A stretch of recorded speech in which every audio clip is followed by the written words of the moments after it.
This week, I'm driving a vehicle that I've never driven before, and I honestly never thought I actually would. This is the 2023 Buick Envision. So this week, I have the Envision with the ST package, and that stands for Sport Touring. Some of the highlights that comes with is 20-inch aluminum wheels with a dark finish, alloy sport pedal with body-colored door handles. We also are gonna get carpeted front and rear floor mats, which are very nice. I'll show you all of that when we take a tour of the interior. So taking a look under the hood for the Buick Envision, we have a 2-liter turbo Ecotec 4-cylinder engine that does 228 horsepower, 258 pound-feet of torque.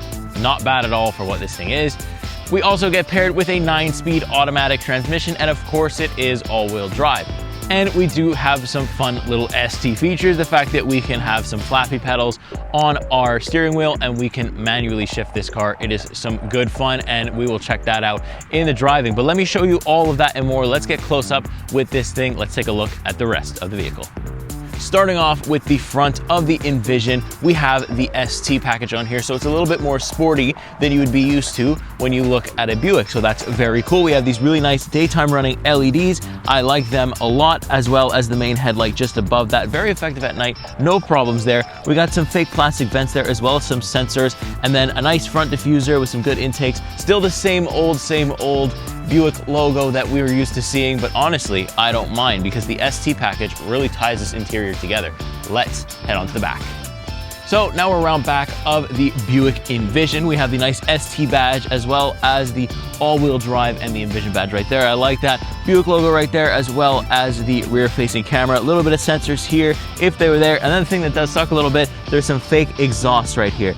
Don't love that when I see it, so I always have to point it out. But I mean, there's no nice note or anything with the Envision. It's very under the radar, very boring, if you will, because it's not really something that you're gonna wanna make a lot of noise with anyway, so who cares about that? We have some very nice tail lights here. I do like the styling this year. I don't know if it's changed too much. I've never driven a Buick before or owned a Buick before, so I'm not sure, but I do like it for a first impression wise kind of thing. Now, we have a rear wiper here, should be up underneath the lip on top. I always say that. Still the case for the Envision, but hopefully in the winter it does hold itself up nicely. And I actually really don't mind the white with the black. I really do like how that mixes across the whole interior, but let's pop the trunk and see what kind of things we're working with. Of course, it's automatic, comes with the Buick ST version. I do like that a lot. So the trunk opens by itself. Very, very easy to get in and out of. Very, very easy to put things in and out. So I have some storage under the floor, but it's mostly taken up by that tire. You fold down the seat, so you're gonna have a bunch of room. I like how much room there is. This is a compact SUV, but I don't feel like I'm trading seating space for trunk space. I feel like it's evenly balanced here, and I really like that.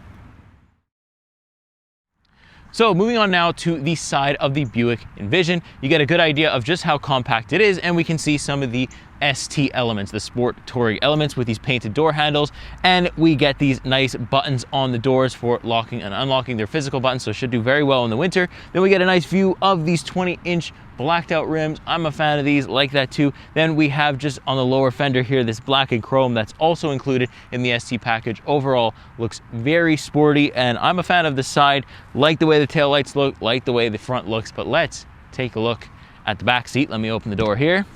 And we're immediately greeted with some nice stuff here, some nice trim here. Very nice overall. Let's hop in. So sitting in the Buick Envision, you can already notice on the seats here, we have nice red and black stitching, which I am a fan of. I have a lot of room sitting behind my driver profile, lots of headroom too. We also get a very nice view of that panoramic sunroof. I like it. These seats here in the front are kind of like elevated, so I have lots of room to put my feet under them, so I'm really not cramped for space in here at all. But let's move over and show you what we're dealing with here. Easy again to move over. Same amount of room here with the passenger, although the passenger could push the seat forward a little bit and I would have even more room. But again, I still have that leg room underneath. 2 heated seat buttons for back here, so very nice. Given the price point, $47,000, this is good to have. I like this. It also comes with your normal USB and a USB-C outlet. So overall, I'm very, very comfortable. No complaints here for the back. And I also really like the look, so that's a plus. So let's take a look up at the business end. Let's take a look in the front.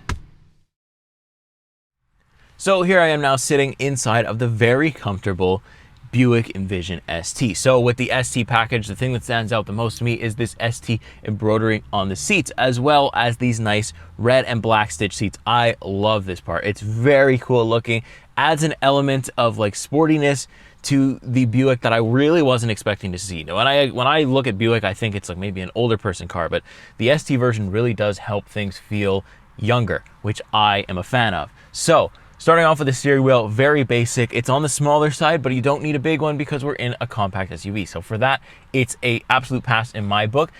Same Buick logo, again, don't care about it. You don't have the adaptive cruise control on this. It's just your normal cruise control, but the controls are there. We do have a heated seating button though. I mean, a heated steering button. So that is really good. We do have heated seats though, by the way. And then we have some basic volume controls, and you can control your stuff for your digital gauge cluster. It's a little bit of like analog and digital again, but a little bit nicer than last week that I saw on the Blazer. I think this one is a little bit better. I like how much bigger it is. Everything doesn't seem so condensed, so that's nice. Over on my left-hand side, I have some lighting controls as well as the illumination stuff. I have some memory seats in here because both the driver and passenger seats are power adjustable, so we love that too. I can get a good view as well of my Bose sound system, which is very nice. Does the job effectively in a small car like this. Then I have a nice and big infotainment display with the GM OS running on it. I love it. I always have loved it. I'll continue to say that I love it. It was on the Blazer, it was on the Bolt, it was on the Terrain, it was on almost every single GM product that I've taken this year, and I haven't had a single problem with it. I haven't had a single glitch or slowdown. Wireless Apple CarPlay, wireless Android Auto, so really nothing big to say there. We've got a high quality 360-degree camera system, which I am a fan of. Now, I don't have blind spot detection, and I don't have the parking sensors. There looks like they're maybe in the car, but they don't actually work because there's a microchip shortage, so GM decided to ship these cars without it. I don't really want to fault them for that because it's kind of a global thing. We're all kind of getting affected by it, and I guess you have a choice to make. It's either you have no car or a car with no blind spot and maybe no sensors. It's really a preference thing, so I'm not going to fault them there. I just want people to note that is a thing that could be happening.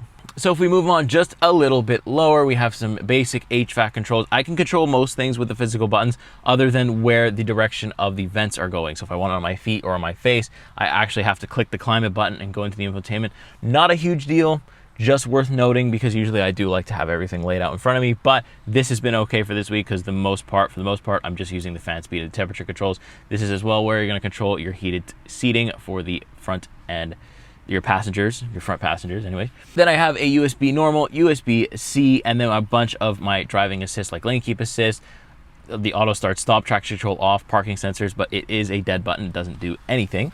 And then I get on to this interesting gear selector. I don't hate it at all. I like the toggles, like the feel of it. It's very smooth, no problems at all using it, no glitching, nothing like that. So I'm a fan of it, don't mind it at all. Then we have a mode button to switch between your sport, off-road mode, your touring mode, which is the basic, basically it's eco mode because it switched the car into two-wheel drive, but I'll show you all that when we do take a drive for it. Then I have this interesting little thing that pops open, kind of reminds me of the Escalade a little bit, I don't know why, but very nice for that too. Very comfortable in here, and I love how everything's just facing the driver here. I feel like the angle that your guys are at right now, you can't see my screen at all. And I like that it's driver focused because I'm the driver. I'm controlling things most of the time. My passengers, can lean over if they need to. I shouldn't be the one that has to lean over. So I like this design choice that Buick have made where it's very, very driver oriented and you feel very nice when you sit inside the Buick Envision ST. But let's see how the Buick Envision ST is to drive. Let's take this thing out on the road. Okay, so here we are inside the 2023 Buick Envision on the road where it is meant to be. So overall, it is Saturday, so it's been a very, very comfortable week for me. Really no complaints in terms of comfortability or ride quality. That's all been good. Really no complaints at all. I mean, honestly, it drives so well. The interior is well done. It's just what's difficult to say? But let's do a little rip here. Let me put this thing in sport mode. It has all-wheel drive, tour, sport, and off-road mode. I haven't used off-road mode too much, but I could turn it on when I'm, driving in the worst Quebec roads I could possibly find, which is pretty much everywhere nowadays, even knowing we are in the summer. But let me just get around this corner here and get to a safe spot, and I'll show you what it is. It's not a bad pickup. I'll say that just right away. It really isn't bad. I got some space right now, so I will put the brakes on here, we'll slow down, and let's rip this thing. Let's go. Very good, like almost no lag, like impressively no lag. Boom. Wow. That four-wheel drive system is good. That, listen, when I tell you that that is a better pickup than the Chevy Blazer RS that I had last week, that's no joke. Obviously, when the Blazer gets going, you know, it might blow the Buick out of the water. Let's not be crazy here. But that's a very good pickup. There's almost no turbo lag at all. It's right away. The power is slow, but once you start gaining momentum, it's right there. Like, I feel like in the Blazer, I had so much lag. So, wow, Buick have really done something different with their powertrain and the delivery. Very nice. It also shifts very nicely. I have a heads-up display that's showing me at which point it's shifting, and it is shifting automatically close to redline, which is cool. Very cool. So, hey, the ST Sport version is got my seal of approval. I don't know about yours. You're gonna have to test drive it yourself and let me know. But even in like the corner, so I can take this corner here kind of fast. The revs would pick up right away as soon as I put my foot down here. And yeah, it's just really good. Like, so let's see. Let me put it into manual mode. This car does come with a manual mode because I have 2 paddle shifters, so that's really cool too. Something I wanted to keep for the driving, so I could like slow down, shift down. It's a little bit slow to shift, and then rip it. Let's see how close it lets me get. Boom. Boom. Wow, that's not bad for a 7-speed automatic transmission, or I think it's actually a 9-speed. But that's, wow, that's fun. Hey, who said Buick can't be fun? I will not say that. I will not say that. That's fun to use. I mean, yes, the shifting is slow, but that's kind of fun to use. And the noise out of the engine, I don't know if my camera is picking it up or the mic is picking it up, but it's not a bad little sound either. The exhaust sound, there's nothing to write home about. But the engine noise is quite good up front here, and I don't think it's pumped in. I think it's actually making that noise. That's very nice. So I just used probably about $100 of gas because of today's gas prices, but let me tell you about the fuel economy. So let me just pull up the menu here so I can give you some numbers. So basically my fuel economy has been an 11.5 pretty much all week. I picked up this car with 82 kilometers on it. That was insane. I've never done that before, which means that I'm most likely the first one to test the Buick Envision here in Montreal, here in Quebec.